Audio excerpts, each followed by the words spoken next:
3. 100 വർഷത്തെ യുദ്ധം. ഇംഗ്ലണ്ടും ഫ്രാൻസും തമ്മിൽ നടന്ന 100 വർഷത്തെ യുദ്ധം യൂറോപ്യൻ ചരിത്രത്തിലെ ഏറ്റവും ദീർഘവും നിർണായകവുമായ യുദ്ധങ്ങളിലൊന്നാണ്.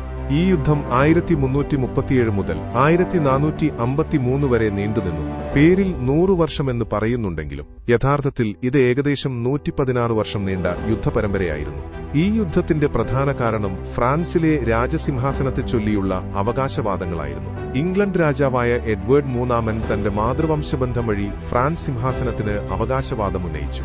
എന്നാൽ ഫ്രാൻസിലെ പ്രഭുക്കന്മാർ അത് അംഗീകരിച്ചില്ല. ഇതാണ് യുദ്ധത്തിന് തീപ്പൊരി നൽകിയത്. കൂടാതെ ഫ്രാൻസിലെ സമ്പന്ന പ്രദേശമായ ആക്വിറ്റൈൻ നിയന്ത്രണം, വ്യാപാര താൽപര്യങ്ങൾ, രാഷ്ട്രീയ അഭിമാനം എന്നിവയും യുദ്ധത്തിന് പിന്നിൽ പ്രവർത്തിച്ചു.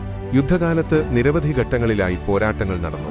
തുടക്കത്തിൽ ഇംഗ്ലീഷ് സൈന്യങ്ങൾ വലിയ വിജയങ്ങൾ നേടി. എന്നാൽ യുദ്ധത്തിന്റെ അവസാന ഘട്ടത്തിൽ സ്ഥിതിഗതികൾ മാറി. ഫ്രാൻസിൽ ശക്തമായ ദേശീയബോധം വളർന്നു. 1453 ഇംഗ്ലണ്ടിന് ഫ്രാൻസിലെ ഭൂരിഭാഗം പ്രദേശങ്ങളും നഷ്ടപ്പെട്ടതോടെ യുദ്ധം അവസാനിച്ചു. ഇതോടെ ഫ്രാൻസ് ശക്തമായ ഒരു രാഷ്ട്രമായി മാറി. ഇംഗ്ലണ്ടിലാകട്ടെ ഈ പരാജയം പിന്നീട് ആഭ്യന്തര കലാപങ്ങൾക്ക് വഴിവെച്ചു. 100 വർഷത്തെ യുദ്ധം യൂറോപ്പിന്റെ രാഷ്ട്രീയ ഭൂപടം മാറ്റിമറിച്ചു.